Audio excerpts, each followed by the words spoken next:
आप हैं मेरे साथ में एक अंतर्राष्ट्रीय महत्व की ऐसी खबर पर चर्चा करने के लिए जो कि फिर एक बार अमेरिका और रूस के बीच की तल्खी को दुनिया के सामने उजागर करती है। खबर ही कुछ ऐसी है, हाल ही में अमेरिका के आदेश की पालना में संभवतया यूक्रेन की तरफ से क्रीमिया के ऊपर मिसाइल हमला किया गया है। साथ ही साथ रूस के ही एक क्षेत्र पर आतंकी हमला भी हुआ है। रूस पर हुए ये दो हमले रूस को कितना उकसाएंगे, आज के सेशन में इसी विषय पर चर्चा करने वाले हैं। साथियों, जैसा आप जानते हैं कि वर्तमान में पुतिन काफी लंबे समय बाद बाहर निकलते हुए दिखाई दिए हैं। आपको यह तो पता होगा कि पुतिन और बाइडेन के बीच में तब से तल्खी है जब से रशिया यूक्रेन शुरू हुआ है। रशिया यूक्रेन को शुरू हुए लगभग 2 साल हो चुका है। ऐसी स्थिति में बाइडेन के इशारे पर यूक्रेन के साथ में चल रहा जो भी अमेरिका का सहयोग है, उस सहयोग का परिणाम तो कहीं आज रशिया पर हुए इस आतंकी हमले की चर्चा तो नहीं। ऐसा मैं क्यों कह रहा हूं? क्योंकि हाल ही में रशिया में एक चर्च पर, एक सिनेगॉग जो कि यहूदियों का मंदिर होता है, उस पर और पुलिस पर हुए हमले में लगभग पुजारी समेत 15 लोगों के मारे जाने की खबर है। दुनिया में सुर्खी बन चुकी है, जिसके चलते रशिया पूरी तरफ आतंकी हमले की जद में है, इस तरह से सुर्खियों में आ चुका है। हालांकि रशिया को पहले ही जर्मनी ने इत्तला किया था कि तुम पर कोई आतंकी हमला हो सकता है, लेकिन क्या ये हमले अमेरिका द्वारा स्पॉन्सर्ड हैं? ऐसा मैं इसलिए कह रहा हूं क्योंकि आज से लगभग 3 महीने पहले भी मॉस्को में एक आतंकी हमला हुआ था जिसमें 60 लोगों की मौत हुई थी। हालांकि उस समय रूस ने कुछ नहीं कहा था, लेकिन बाद में रूस के खुफिया चीफ ने कहा था कि इस आतंकी हमले पर भी यूक्रेन ही जिम्मेदार था। फिलहाल के लिए आज का जो आतंकी हमला है जिसकी हम चर्चा कर रहे हैं, इसके लिए क्या यूक्रेन जिम्मेदार है या यूक्रेन के पीछे धप देने वाला अमेरिका जिम्मेदार है, इसकी चर्चा आज के सेशन में होगी। लेकिन उससे पहले कुछ जरूरी अनाउंसमेंट सुन लीजिए जो आपके काम के हो सकते हैं। पहला अनाउंसमेंट यह है कि हमारे एनसीईआरटी बैच में ईएमआई ऑप्शन कल सुबह 10 बजे तक ओपन है। जिन्हें भी एडमिशंस लेने हैं, लिंक एप्लीकेशन का कमेंट बॉक्स में है। साथ में यूपी पीसीएस प्री का बैच में, जिसके लिए हम लोगों के द्वारा प्री के लिए एक टेस्ट सीरीज मंथन शुरू की गई है, वो अवेलेबल है। हमारी टीम के द्वारा यूपी पीसीएस प्रीलिम्स के लिए भी कुछ फास्ट ट्रैक कोर्स लॉन्च किए गए हैं, वो अवेलेबल हैं। फाउंडेशन बैच अवेलेबल है, नोट्स अवेलेबल हैं। साथ ही साथ आपको हमारे आरएएस के लिए भी नोट्स हमारे एप्लीकेशन पर उपलब्ध हैं। एक बार जाकर आप एप्लीकेशन विजिट करें, वहां से जो आपके लिए उपयोगी हो उसे एक्सेस कर लें। ठीक है, चलिए आगे बढ़ते हैं। तो साथियों, रूस के दागिस्तान में रविवार को आतंकियों ने 2 चर्च और एक यहूदी मंदिर और एक पुलिस पोस्ट पर हमला कर दिया। इसमें एक पादरी और 15 पुलिसकर्मियों के साथ कई आम नागरिकों के मारे जाने की सुर्खी निकल कर आई। पुलिस के द्वारा की गई कार्रवाई में 4 आतंकी भी मारे गए, लेकिन आतंकियों ने पादरी का गला काटकर उसकी हत्या की थी। यह एक प्रकार का रिलीजियस तरीके से टारगेटेड किलिंग थी। अब इस किलिंग के बाद में कुछ तस्वीरें वायरल हुई जिसमें एक आतंकी अपने साथ में एक तस्वीर लेकर के, मतलब बंदूक लेकर के, यहां पर जिप फाइल में आपको दिखाई दे रहा है। इसके आगे की तस्वीर मैं दिखा नहीं सकता हूं क्योंकि उसके अंदर यूट्यूब अपने द्वारा बैन लगा देगा। मतलब बहुत ही भयानक दृश्य निकल कर आए थे। ठीक है, भयानक दृश्य इस तरह के थे कि लोगों में यह भय बिठा दिया जाए कि आतंक क्या होता है। साथ ही साथ आग लगाना, आतंकियों को सड़कों पर घूम करके दिन दहाड़े पुलिस को टारगेट करना, इस तरह के दृश्य देखे गए थे। इन दृश्यों के चलते ही रशिया अचानक लोगों की सुर्खियों में आ गया। यह घटना कहां हुई, इसको समझने के लिए एक बार रूस के मैप को समझते हैं और उसके बाद हम आगे बढ़ते हैं। देखिए, अगर आप रशियन मैप को ध्यान से देखें तो आपको यहां यूक्रेन लगा हुआ दिखाई देता है। इसके साथ साथ एक तरफ ब्लैक सी इधर है और कैस्पियन सी इधर लगा दिखाई देता है। ये जो कैस्पियन सी, जहां पे अजरबैजान, जॉर्जिया ये सब लगे हुए हैं, इसी के किनारे यहां पर क्षेत्र है दागिस्तान। दागिस्तान नामक स्थान पर ही यह अटैक हुआ है। यहां पर अगर मैं मैप पर इस क्षेत्र को दिखाऊं तो आप इसे ऐसे समझें, अजरबैजान के उत्तर में यह वाला जो क्षेत्र है, इस क्षेत्र पर, जिसका नाम डरबेंट और मखाचकला है, इन क्षेत्रों में ये अटैक हुए हैं, जिसको आप हाईलाइटेड देख सकते हैं। ये कहां पर है? ईरान से जो ऊपर की तरफ कैस्पियन सी है, यानी कि उत्तर की तरफ कैस्पियन सी है, इस कैस्पियन सी से लगा हुआ अजरबैजान जिसकी राजधानी बाकू, और इससे अगर थोड़ा और उत्तर की तरफ चलते हैं जहां से रशिया शुरू होता है, वहीं पर शुरू होते ही इस क्षेत्र का नाम है दागिस्तान। यहां पर यह अटैक हुआ है। ठीक है, अगर दागिस्तान की पॉपुलेशन की बात करें तो लगभग 31 लाख पॉपुलेशन यहां रहती है, और उस पॉपुलेशन के अंदर एवर्स, दार्गिन्स, कोमियक्स, लग्जिन्स, इस प्रकार की जनसंख्या अलग अलग मान्यताओं को मानने वाली यहां पर रहती है। यह क्षेत्र तेल उत्पादन के लिए जाना जाता है, और इस तेल उत्पादन के क्षेत्र में ये, मतलब जो हमला हुआ है, यह हमला वर्तमान में अपने प्रकार का ही एक हमला है। मतलब एक तरह से हमले के अंदर चर्च को और यहूदियों के मंदिर को टारगेट करके टारगेट किया गया है, आतंकियों को मार गिराया है। ठीक है, यहूदी मंदिर के अंदर आग लगने की भी खबर यहां से निकलकर आई है। दागिस्तान प्रोविंस के अंदर से यूक्रेन और नाटो देशों को जिम्मेदार ठहराने की खबर निकलकर आई है, और इसके पीछे तर्क दिया गया है कि ये जो हाल ही में बाइडेन ने यूक्रेन को कहा था ना G7 मीटिंग में कि हां अब तुम संघर्ष करो, हम तुम्हारे साथ हैं, यानी कि अब तुम भी आक्रमण कर सकते हो। मैंने इस पर भी सेशन किया था कि अमेरिका ने यूक्रेन को कहा है कि तुम भी अब संघर्ष में आगे निकल सकते हो। अब तक तुम्हें सेल्फ डिफेंस के लिए वेपन दिए गए थे, लेकिन अब तुम भी वेपन में आगे निकल सकते हो। कहीं उसका परिणाम तो नहीं है ये? ऐसा क्यों कहा जा रहा है? असल में इसलिए कहा जा रहा है कि जो आतंकी यहां पर देखा गया, उसके हाथ में जो गन थी ना, वो गन देखिए, यहां पर एक आतंकी चलता हुआ दिखाई दे रहा है आपको। यह आतंकी एक गन लेकर चल रहा है। यहां पर आप देखें, यह गन अमेरिका मेड गन है, अमेरिकन मेड गन है जो यहां पर आतंकियों के हाथ में दिख रही है।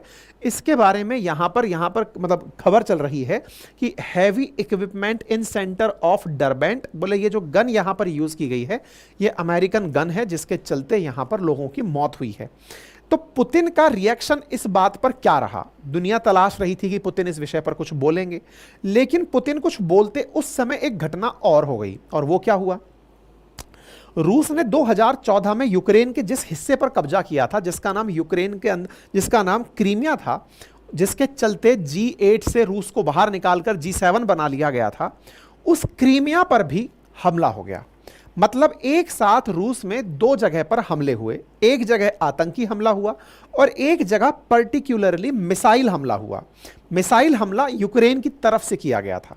यह मिसाइल हमला जैसे ही हुआ तो यह अपने आप में एक बड़ी सुर्खी बन गया, और इसके चलते रशिया ने यूएस एम्बेसडर को, जो कि मॉस्को में है, उन्हें अपने पास समन करके बुला लिया कि इधर आइए, आपके कहने पर यूक्रेन ने हम पर हमला किया है। मतलब रशिया के अंदर हुए दो कार्रवाइयों में से जो बड़ी कार्रवाई थी ना, वो बड़ी कार्रवाई यूक्रेन के क्रीमिया वाले क्षेत्र पर, जिस पर रशिया ने कब्जा कर रखा है, उस पर हुआ हमला माना गया है। मैं आपको कुछ तस्वीरें दिखाता हूं। यहां पर आप एक बीच देख रहे हैं, सी बीच है। इस सी बीच के ऊपर एक मिसाइल हमला होता है, लगभग 125 से ज्यादा लोग घायल हो जाते हैं और लगभग 3 लोग यहां मारे जाते हैं। रशिया ने ज्यादा बड़ी प्रतिक्रिया दागिस्तान को लेकर नहीं दी है, इस वाले क्षेत्र को लेकर दी है। अब आप पूछेंगे ये क्षेत्र है कौन सा? तो आइए मैं आपको थोड़ा सा मैप दिखाता हूं। देखिए, अगर आप यूक्रेन को ध्यान से याद रखते हैं तो आपको ये तो पता होगा कि यूक्रेन के 4 पर्टिकुलर क्षेत्र, जैसे कि लुहांस्क, डोनास्क, खारसेन और खार्किव, ये वो क्षेत्र हैं जहां पर रूसी कब्जा हो रखा है। रूस ने 2014 में ही सी ऑफ अजोव और ब्लैक सी के बीच में इस वाले क्षेत्र, जिसको आप क्रीमिया कहते हैं, इस पर कब्जा कर लिया था 2014 में ही।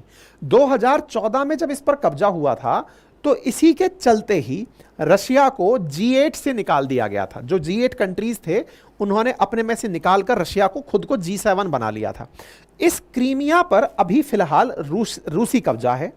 इस क्रीमिया की तो आजकल रूस चर्चा ही नहीं करता है कि भाई यूक्रेन के साथ अगर युद्ध रुकने की बात हो तो इसकी कोई चर्चा मत करना, बाकी चीजों की कर लेना। खारसान हुआ, डोनास्क हुआ, लोहांस्क, खार्किव हुआ, इन क्षेत्रों के बारे में बात कर लेंगे, जो भी जितनी भी चर्चाएं टेबल पर होती। क्रीमिया तो आजकल यूक्रेन ने भी क्लेम करना छोड़ रखा है, मतलब वो भी बात करता ही नहीं है कि क्रीमिया पर कुछ किया जाए। 2014 से कब्जा चल रहा है। अच्छा, इस क्रीमिया पर हुआ यह हमला, यानी कि यहां की जनता तो बड़ी सेटल्ड थी कि हम रशियन ऑक्यूपेशन में है, हमें कोई कुछ दिक्कत नहीं है, हमें किसी प्रकार की दिक्कत होगी भी नहीं। लेकिन यूक्रेन की तरफ से आई हुई मिसाइल यहां पर पड़ जाती है। हेडलाइन बनती है, Russia was retaliation against US for Ukraine's ATACMS missile attack on Crimea. मतलब यह हुआ कि रशिया ने आतंकी हमले पर तो धमकी नहीं दी, लेकिन क्रीमिया पर हुए हमले की धमकी देते हुए कहा कि बदला लिया जाएगा। किस बात का बदला लिया जाएगा? कि अमेरिकी मिसाइल आकर के क्रीमिया पर गिरी है। अब आपके दिमाग में प्रश्न बनेगा कि अमेरिकी मिसाइल आकर क्रीमिया पर गिरी है, यह खबर बड़ी खबर है, और इस बड़ी खबर के मायने क्या हैं? कौन सी मिसाइल गिरी है? असल में एक ATCMS मिसाइल है जो कि लॉकहेड मार्टिन अमेरिका द्वारा बनाई जाती है। आपको यह तो पता है कि यूक्रेन के पास में जितना भी आर्सेनल आ रहा है इस समय संघर्ष के लिए, वो वेस्टर्न वर्ल्ड के द्वारा ही दिया जा रहा है, और उनमें से अमेरिका, जर्मनी प्रमुख देश हैं जो इसको वेपन दे रहे हैं।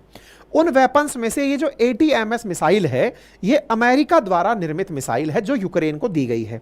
यही मिसाइल यहां पर पड़ी है। यानी कि एक प्रकार से समझिए कि बाइडेन ने जो G7 बैठक में, वही G7 बैठक जिसमें मोदी जी को इनवाइट किया गया था मई में इटली में जो हुई थी, वो जून के अंदर जो इटली में हुई थी, उस बैठक में बाइडेन ने जेलेंस्की के साथ में 10 साल का एक एग्रीमेंट किया था। उस पर मैंने सेशन भी किया था। अमेरिका ने साफ कहा था उनसे कि अब आप संघर्ष करिए, आपको अटैक करने की भी हम इजाजत देते हैं, आपको वेपन चाहिए तो हम देते रहेंगे। कहीं ये उसी का परिणाम तो नहीं है कि यूक्रेन ने क्रीमिया पर अपनी तरफ से गोला दाग दिया। अब तक चल क्या रहा था कि यूक्रेन को जो वेपन दिए जा रहे थे वो रशियन अटैक जब होगा उसको कंट्रोल करने के लिए थे, कि आप पर अटैक होगा तो आप उनके ऊपर अटैक करना, आपके क्षेत्र में रशियन घुसा है तो आप उन पर हमला करना, रशियन क्षेत्र में कोई भी गोली मत चलाना, उसे एग्रेशन माना जाएगा। तो अब रशिया ने यह कहा है कि अमेरिकी हथियार मेरी सॉइल पर आकर गिरा है, अगर ये वेपन मेरे ऊपर आकर गिरा है तो क्या मैं इसे अमेरिकी कार्रवाई मान लूं?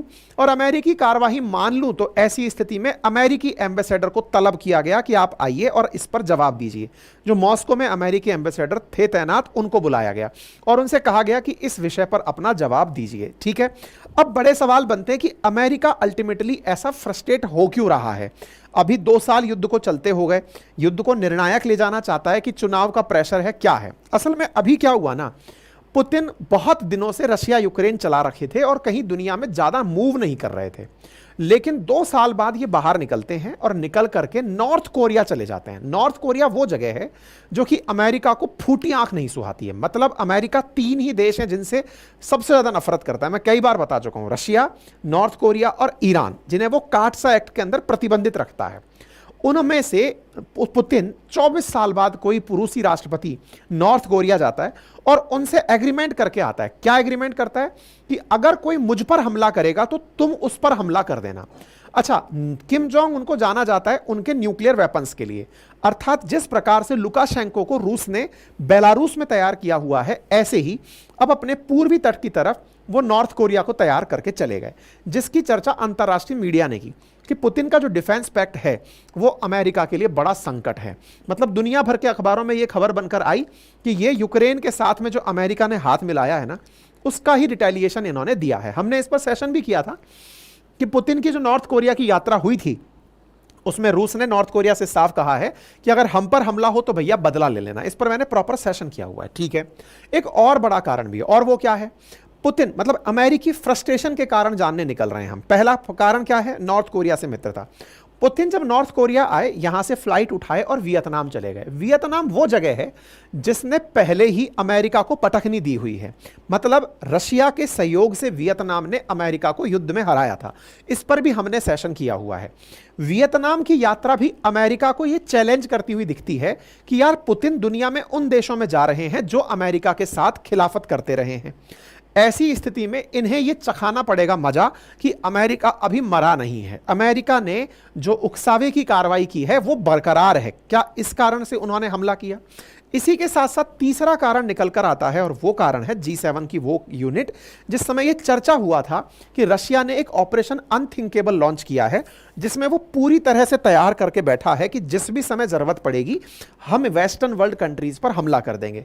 तो अब ये देखने वाली बात है कि रशिया के द्वारा इस प्रकार की जो कार्रवाई है, जो कि मतलब अभी तक तो रिएक्शनरी अप्रोच अपनाया हुआ था रशिया ने, लेकिन अमेरिका के द्वारा जो ये यूक्रेन को बोलकर मिसाइल हमला करवाया गया है क्रीमिया वाले क्षेत्र पर, यूक्रेन के साथ अमेरिकी सहयोग कहीं आने वाले समय में फिर से इस युद्ध को एक अपर लेवल तक ना ले जाए, क्योंकि रूस ने साफ साफ एक ही लाइन कही है और वो ये है कि बदला लिया जाएगा। मतलब इस चीज का आंसर दिया जाएगा और कार्रवाई की जाएगी। अब यह विषय अपने आप में बड़ा ही चिंता का बन गया है कि बाइडेन ने जो यूक्रेन को परमिशन दी है कि तुम रशिया पर स्ट्राइक कर सकते हो, वो मुश्किल से 10 दिन ही हुए और वो भाई साहब निकलकर स्ट्राइक करने चले आए और स्ट्राइक का परिणाम दुनिया के सामने आ गया। और परिणाम जो है वो आपके सामने भी है कि कहीं ऐसा तो नहीं कि आने वाले समय में यूक्रेन को अमेरिका के द्वारा दिया गया यह सहयोग एक बहुत बड़े संघर्ष की तरफ दुनिया को धकेल दे। बाकी आप क्या सोचते हैं इस विषय पर? अपनी राय कमेंट बॉक्स में जरूर रखें। चैनल पर नए हैं तो चैनल को सब्सक्राइब जरूर कर लें। बाकी कल सुबह तक एनसीईआरटी में EMI ऑप्शंस के साथ एडमिशन ओपन है। कल से एनसीईआरटी एडमिशंस बंद हो जाएंगे। फिलहाल के लिए इतना ही। अपना ख्याल रखें। एप्लीकेशन का लिंक कमेंट बॉक्स में दिया हुआ है। धन्यवाद।